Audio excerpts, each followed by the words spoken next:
Salut tout le monde! Hey, hey, hey. J'ai comme une petite idée aujourd'hui. Une- Il y a, disons, la société. La société.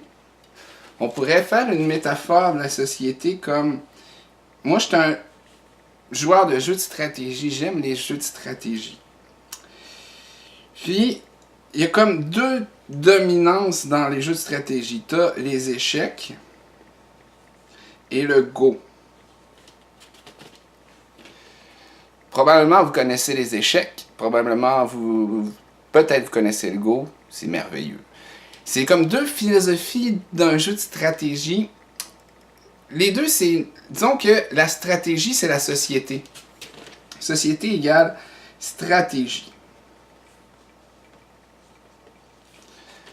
Notre société, c'est une stratégie.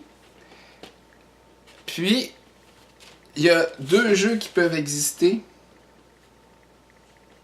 pour jouer au jeu de la société, au jeu de la stratégie. En ce moment, notre société est basée, je dirais, sur les échecs. Je vais expliquer pourquoi. Aux échecs, tu as le roi.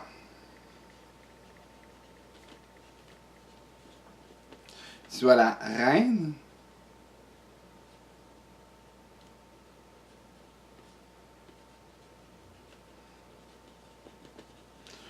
Tu as la tour.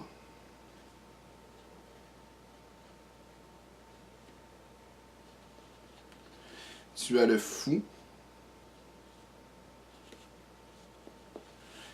Tu as le cavalier.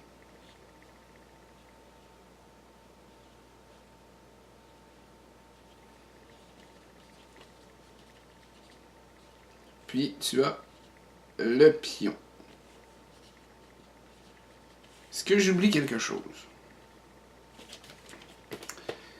Donc, tu as le roi, la reine, la tour, le fou, le cavalier, le pion.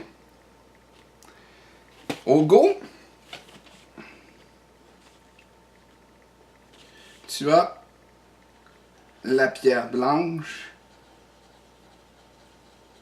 et la pierre noire. Si je peux amener comme deux extrêmes en société qui vont représenter un peu les deux extrêmes de ces deux idées-là de jeux de société, de jeux d'échecs, de jeux de stratégie, je dirais que les échecs pourraient être comparés à,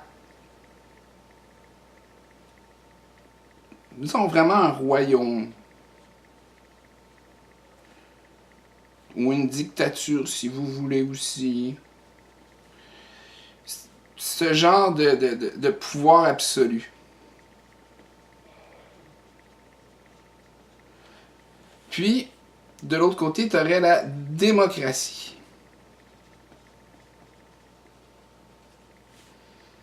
Mais tu sais, une démocratie, disons, participative.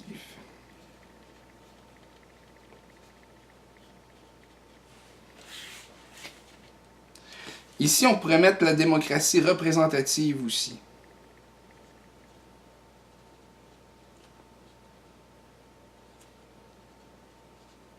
Comme on a ici au Canada, comme il y a beaucoup dans le monde, on pourrait mettre la République aussi. Pour être franc, on pourrait mettre tous les systèmes qui existent du côté des échecs. Puis en même temps, c'est comme un beau jeu de mots parce que ils sont tous un échec.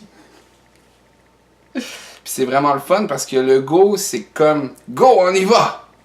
Puis c'est vraiment un jeu qui est en rapport à la démocratie. Je vais vous expliquer pourquoi au fur et à mesure que je vais avancer dans mes équilibrations de mon imaginaire.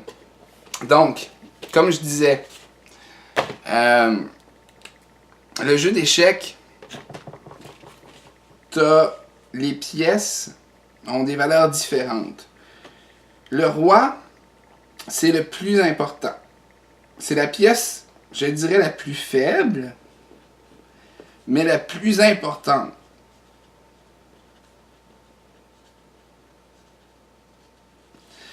Parce que elle est faible parce que si elle tombe, c'est perdu. Il n'y a plus de société, il n'y a plus de jeu, il n'y a plus rien. Le camp adverse a gagné. C'est fini pour nous. Il n'y a aucun moyen de revenir dans la partie. C'est la pièce la plus importante parce que si tu la perds, tu perds la partie. C'est comme le roi, justement, le président. Lorsqu'un roi est assassiné, lorsqu'un président ou un dictateur est assassiné, puis là, il n'y a personne pour le remplacer, il y a un vide, il y a souvent un gros vide, il y a un gros problème jusqu'à ce qu'il y en a un, à force de s'entretuer, qui réussisse à prendre les places des autres. Donc, comme je disais, le roi, qui est ici, là,